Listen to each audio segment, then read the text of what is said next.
चलिए आज की क्लास शुरू करते हैं। रीजनिंग के अंदर इन इक्वालिटी असमानता का चैप्टर हमारा चल रहा है। दो क्लास मैं आप लोगों को प्रोवाइड करा चुका हूं।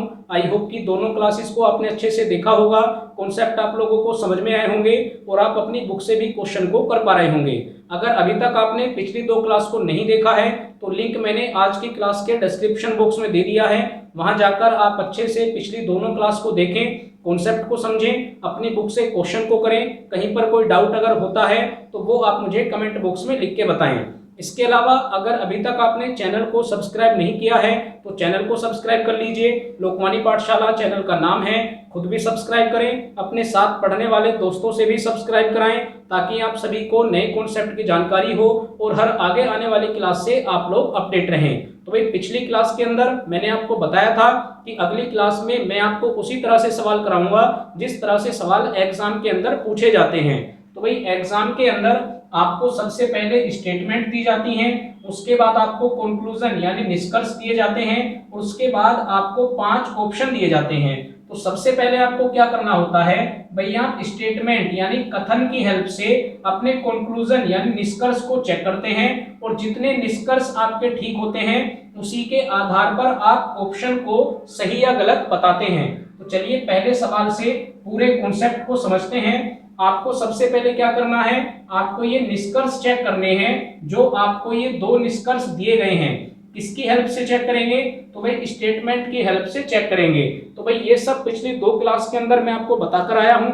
अगर आप डायरेक्ट ये तीसरी क्लास देख रहे हैं तो आपको कुछ भी समझ में नहीं आएगा। जरूरी है कि आप पिछली दो क्लास को अच्छे से देख लें, कॉन्सेप्ट को समझें। जब आपको कॉन्सेप्ट समझ में आएगा तभी आपको ये सवाल समझ में आएंगे। तो भाई सबसे पहले हमें क्या करना है, अपने पहले कंक्लूजन को देखना है और पहले कंक्लूजन के अंदर हमें चेक करना है P और T का रिलेशन।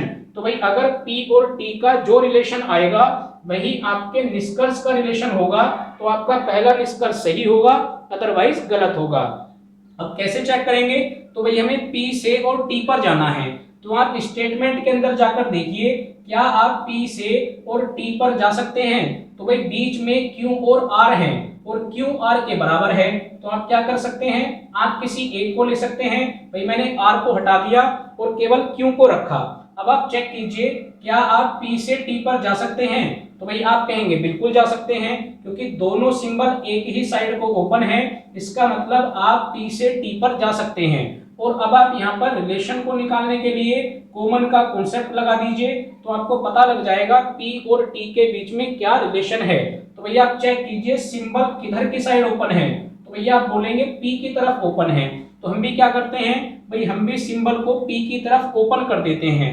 अब आप इसको पढ़िए तो आप बोलेंगे P ग्रेटर देन T।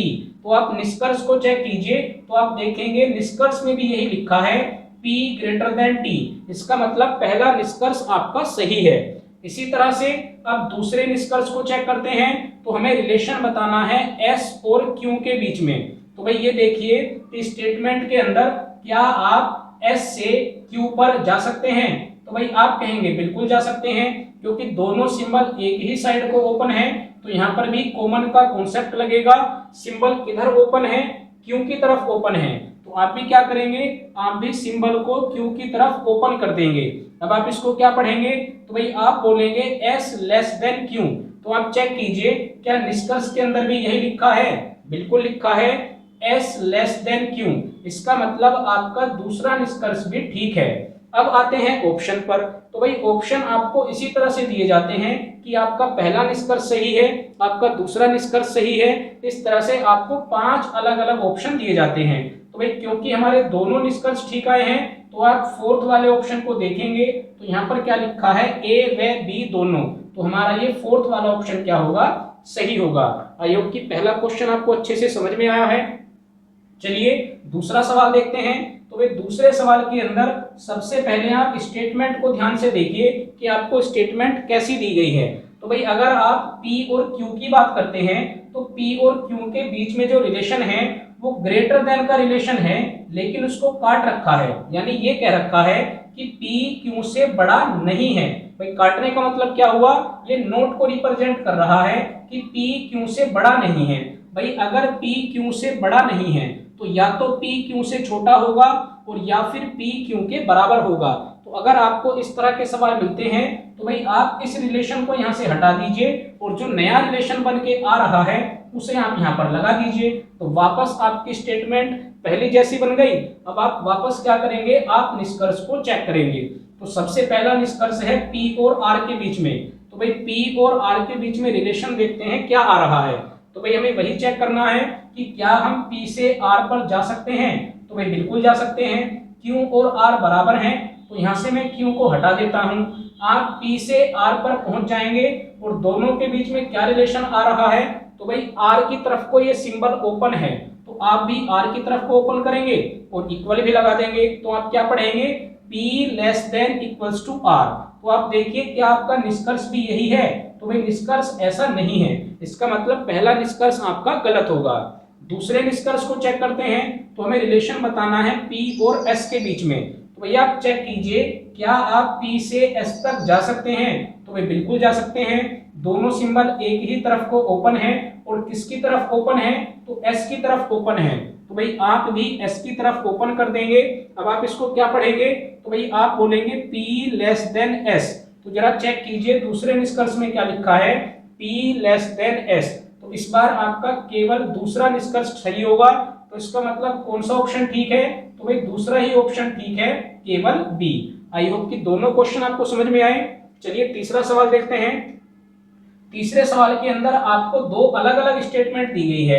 भाई कैसे मैंने बता रखा है, यहाँ पर बीच में सेमीकोलन लगा है, इसका मतलब यहाँ पर आपको दो स्टेटमेंट दी गई हैं। ये पहली स्टेटमेंट है और ये दूसरी स्टेटमेंट है। तो आपको क्या करना है, भाई आपको तो वही निष्कर्ष चेक करने हैं। तो सबसे पहले आप E और E के बीच में A और E के बीच में रिलेशन चेक करेंगे कि A और E के बीच में क्या रिलेशन आ रहा है। तो भैया आप चेक कीजिए कि क्या आप केवल पहली स्टेटमेंट की हेल्प से A और E के बीच में रिलेशन बता सकते हैं। तो भाई ऐसा पॉसिबल नहीं है। तो आपको क्या करना पड़ेगा, आपको दूसरी स्टेटमेंट की भी हेल्प लेनी पड़ेगी। अब हेल्प कैसे लेते हैं, तो भाई अगर आप पहली स्टेटमेंट का केवल इतना पार्ट लें, यहाँ पर क्या लिखा है, A greater than equals to B। भाई इतना पार्ट तो आपने पहली स्टेटमेंट का ले लिया। अब यहां से दूसरे वाली स्टेटमेंट में से आप ये वाला पार्ट ले लीजिए। तो आप बोलेंगे B greater than equals to E। तो भाई B तो हमारे पास है, सिंबल किधर ओपन है, B की तरफ ओपन है, वो भी हम लगा देंगे और उसके बाद हम E को लिख देंगे। तो ये आपकी एक नई स्टेटमेंट तैयार हो गई और आप यहाँ से A और E के बीच में रिलेशन निकाल सकते हैं। तो भाई वही आपको कॉमन कॉन्सेप्ट लगाना है, क्योंकि आप A से E पर पहुंच पा रहे हैं। तो अगर आप कॉमन वाला कॉन्सेप्ट लगाएंगे तो आप देखेंगे रिलेशन क्या निकल के आएगा, A greater than equals to E। तो आप चेक कीजिए क्या पहला ऑप्शन जो पहला ये आपका निष्कर्ष है, क्या यहाँ पर भी यही लिखा है, बिल्कुल लिखा है। इसका मतलब आपका पहला निष्कर्ष सही होगा। इसी तरह से अब दूसरे निष्कर्ष को चेक करते हैं। तो रिलेशन बताना है C और D के बीच में। तो आप चेक कीजिए क्या आप C और D के बीच में रिलेशन निकाल सकते हैं। तो भाई केवल पहली स्टेटमेंट से तो नहीं निकलेगा, लेकिन पहली स्टेटमेंट के अंदर आप ये वाला पार्ट लीजिए। तो भाई यहाँ पर क्या लिखा है, यहाँ पर लिखा है B ग्रेटर देन C। इतना काम आपने कर लिया। अब आप यहाँ पर देखेंगे सेकंड वाली स्टेटमेंट के अंदर B का रिलेशन D के साथ भी है। तो भाई सिंबल किधर ओपन है, D की तरफ ओपन है। तो आप क्या करेंगे, आप D को लिखेंगे और सिंबल को D की तरफ ही ओपन रखेंगे। बस आप इस बात का ध्यान रखें। तो वापस आपकी एक नई स्टेटमेंट बन गई और अब रिलेशन बताना है C और D के बीच में। तो पहले आप चेक कीजिए क्या आप C से D पर पहुंच सकते हैं, बिल्कुल पहुंच सकते हैं।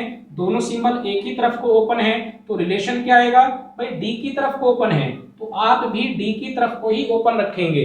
तो भैया आप क्या बोलेंगे, C लेस देन D। तो आप देखिए क्या निष्कर्ष भी ऐसा ही है, बिल्कुल ऐसा ही है। तो यहाँ पर भी आप क्या पढ़ पा रहे हैं, C लेस देन D। तो यहाँ पर भी आपके दोनों ही निष्कर्ष सही हैं। तो वापस आपका करेक्ट ऑप्शन कौन सा होगा, ऑप्शन नंबर 4। आई होप कि तीनों क्वेश्चन आपको समझ में आए हैं। चलिए इसको एक बार नोट कर लीजिए, फिर आगे चलते हैं। चलिए भाई अगला सवाल देखते हैं। यहाँ पर आपको इस बार 3 स्टेटमेंट दी गई हैं। ये पहली स्टेटमेंट है, ये दूसरी स्टेटमेंट है और ये तीसरी स्टेटमेंट है। भाई पहचानने का तरीका मैंने आपको बता रखा है। यहाँ पर बीच में या तो कोमा लगा हुआ मिलेगा या सेमी कोलम लगे हुए मिलेंगे। वही आपके पास दो कंक्लूजन है। तो पहले वाले कंक्लूजन को चेक करते हैं। तो आपको आर और यू के बीच में रिलेशन निकालना है। तो आप चेक कीजिए कि आप पहली स्टेटमेंट की हेल्प से आर और यू के बीच में रिलेशन निकाल सकते हैं। तो एक पहली स्टेटमेंट से तो नहीं निकलेगा। तो दूसरी और तीसरी स्टेटमेंट को अगर हम चेक करते हैं तो भाई दूसरी स्टेटमेंट के अंदर आप ये वाला पार्ट लीजिए। तो आप बोलेंगे आर क्या है, आर लेस देन एस है। अब आप तीसरी स्टेटमेंट की हेल्प लेंगे तो एस लेस देन यू है। तो भाई आप दोनों स्टेटमेंट की हेल्प लेके आर से और यू पर पहुंच जाएंगे। अब आपको क्या करना है, अब आपको ये देखना है कि आर और यू के बीच में क्या रिलेशन बन रहा है। तो भाई दोनों सिंबल आगे की तरफ ओपन है, तो किसकी तरफ ओपन है, तो भैया आप बोलेंगे यू की तरफ ओपन है। तो आप भी यू की तरफ ओपन कर दीजिए। तो रिलेशन क्या निकल के आया, आर लेस देन यू। तो आप चेक कीजिए पहले निष्कर्ष के अंदर यही तो लिखा है, आर लेस देन यू। इसका मतलब पहला निष्कर्ष आपका क्या है, सही है। दूसरे निष्कर्ष को चेक करते हैं। तो भाई दूसरे निष्कर्ष के अंदर आपको रिलेशन बताना है पी और यू के बीच में। तो आप चेक कीजिए क्या पहली स्टेटमेंट की हेल्प से पी और यू के बीच रिलेशन निकल रहा है। तो भाई रिलेशन तो नहीं निकल रहा, लेकिन आपको पहली स्टेटमेंट की हेल्प लेनी पड़ेगी। यहां से आप कितने पार्ट को लेंगे, तो आप क्या लिखेंगे, n ग्रेटर देन p। इसका क्या फायदा होगा, तो भाई आप दूसरी स्टेटमेंट के अंदर देखेंगे कि दूसरी स्टेटमेंट के अंदर आपको s दिया गया है। s किससे कनेक्ट है, तो भाई s n से कनेक्ट है। n हमारा पहली स्टेटमेंट से मिल गया। तो भाई यहां से हम s तक पहुंचेंगे, उसके बाद s की हेल्प लेके वापस हम u तक पहुंचेंगे। तो पहले आप एक बार स्टेटमेंट को बना लीजिए। भाई n आपके पास लिखा है, तो दूसरी स्टेटमेंट को आप एज इट इज लिख दीजिए। n की तरफ को सिंबल ओपन है, तो आप n की तरफ को सिंबल ओपन रखेंगे। उसके बाद आप r को लिख लीजिए। उसके बाद s की तरफ को सिंबल ओपन है, तो आप s की तरफ को ही सिंबल ओपन रखेंगे। बस इस बात का आप ध्यान रखें कि आप स्टेटमेंट बनाते टाइम इनके सिंबल को नहीं बदलेंगे। भाई s की तरफ को ओपन है तो s की तरफ को ओपन रखा, n की तरफ को ओपन है तो n की तरफ को ओपन रखा। अब s से और u को कनेक्ट कर लेते हैं। तो भाई u की तरफ को सिंबल ओपन है तो हम u को लिखेंगे और u की तरफ को ही सिंबल ओपन करेंगे। अब ये पूरा आपका एक नया रिलेशन बन गया, एक नई स्टेटमेंट बन गई। तो रिलेशन किसके बीच में निकालना है, p और u के बीच में। तो भैया आप चेक कीजिए क्या आप p से और u पर पहुंच सकते हैं। तो भाई जैसे ही आपने चलना शुरू किया, इन दोनों के बीच में क्या लग गया, इन दोनों सिंबल के बीच में ब्लॉक लग गया। और जब भी ब्लॉक लग जाता है तो आप आगे नहीं बढ़ सकते। इसका मतलब p और u के बीच में रिलेशन नहीं बन सकता। तो भाई अगर रिलेशन नहीं बनेगा तो दूसरा निष्कर्ष क्या होगा, गलत होगा। तो केवल पहला निष्कर्ष सही है। तो आप क्या कहेंगे, भाई केवल ऑप्शन ए यानी केवल ए सही है। आई होप कि चारों क्वेश्चन आपको समझ में आए हैं। चलिए अब पांचवें क्वेश्चन को जरा एक बार ध्यान से देखिए और पिछली क्लास को याद कीजिए जहां मैंने आपको स्टार वाले 4 सवाल कराए थे। भाई ये स्पेशल क्वेश्चन है, इसको आप एक बार ध्यान से देखिए। आपको 2 स्टेटमेंट दी गई हैं, ये पहली स्टेटमेंट है और ये दूसरी स्टेटमेंट है। उसके बाद जो आपको कंक्लूजन दिए गए हैं उसके अंदर दोनों ही ऑब्जेक्ट क्या हैं, दोनों ही ऑब्जेक्ट ए और सी हैं। तो भाई ये जो स्पेशल वाले क्वेश्चन होते हैं इनकी पहचान आप कुछ इसी तरह से करेंगे कि आपसे जो रिलेशन पूछा जाता है वो हमेशा 2 ही ऑब्जेक्ट के बीच में पूछा जाता है, लेकिन आपको स्टेटमेंट एक से ज्यादा दे दी जाएंगी, इनके बीच में रिलेशन एक से ज्यादा आते हैं। तो सबसे बढ़िया पहचानने का तरीका यही है कि सबसे पहले आप ये चेक करें कि जो आपको निष्कर्ष दिए गए हैं क्या वो 2 ही ऑब्जेक्ट के बीच में दिए गए हैं। तो भैया आप बिल्कुल चेक कर पा रहे हैं कि दोनों निष्कर्ष ए और सी के बीच में ही है। अब आपको ये भी देखना है कि अगर हम दोनों स्टेटमेंट की हेल्प लेते हैं तो क्या हम ए और सी के बीच में अलग अलग रिलेशन निकाल सकते हैं। तो भैया आप चेक करेंगे, अगर मैं पहली स्टेटमेंट की हेल्प लेता हूं तो मैं ये कह सकता हूं कि ए और सी के बीच में कोई रिलेशन नहीं बन पा रहा। यानी आप ये चेक नहीं कर पा रहे हैं कि ए और सी के बीच में क्या रिलेशन बनेगा। क्यों, क्योंकि भाई ए और सी तक आप ए से सी तक आप जा नहीं सकते क्योंकि ब्लॉक लगा हुआ है। तो इसका मतलब यहां से तो आप ये डिसाइड नहीं कर पा रहे कि ए और सी के बीच में क्या रिलेशन बनेगा। तो भाई मान के चलिए आपके पास ये दूसरी स्टेटमेंट ना होती, तब आप क्या कहेंगे कि भाई ए और सी के बीच में कोई रिलेशन नहीं बन रहा। तो आपके दोनों ही जो कंक्लूजन है वो क्या हो जाएंगे, वो गलत हो जाएंगे। लेकिन अगर आप दूसरी स्टेटमेंट की हेल्प लेते हैं तो भाई वापस ए और सी के बीच में रिलेशन बन रहा है। और रिलेशन क्या बन रहा है, ए ग्रेटर देन सी। भाई ए से सी पर जा सकते हैं, दोनों में कितना पार्ट कॉमन है सिंबल का, तो आप कॉमन वाला कॉन्सेप्ट लगाएंगे तो आप बोलेंगे ए ग्रेटर देन सी। तो भाई पहले वाली स्टेटमेंट से आपको ए और सी के बीच में कोई रिलेशन नहीं मिला, लेकिन दूसरी स्टेटमेंट की हेल्प से आपको रिलेशन मिला ए ग्रेटर देन सी। तो ये मैं आपको पिछली क्लास के अंदर बता कर आया हूं कि जब भी इस तरह के सवाल आएंगे तो आपको क्या करना है, आपको उसे ही सही मानना है जहां से आपको एग्जैक्ट रिजल्ट मिल रहा है। भाई आपको क्लियर बता रहा है कि ए जो है वो सी से बड़ा है, जबकि पहले वाली स्टेटमेंट आपको कंफ्यूज कर रही है, यहां से आपको एग्जैक्ट रिजल्ट नहीं मिल रहा, जबकि दूसरी स्टेटमेंट से आपको एग्जैक्ट रिजल्ट मिला है। तो हम क्या बोलेंगे, तो भाई हम भी यही बोलेंगे कि ए ग्रेटर देन सी। तो इस बार भी क्या होगा, आपका केवल पहला ऑप्शन यानी केवल ए सही होगा। तो मैंने आपको तरीका बता दिया कि इस तरह की स्टेटमेंट में आपको किन किन बातों का ध्यान रखना है। भाई मान के चलिए आपके पास ये वाली स्टेटमेंट ना हो, केवल ये वाली स्टेटमेंट हो, तो आप क्या बोलेंगे, आप बोलेंगे ए ग्रेटर देन सी। तब आपका डायरेक्ट आंसर आ जाएगा।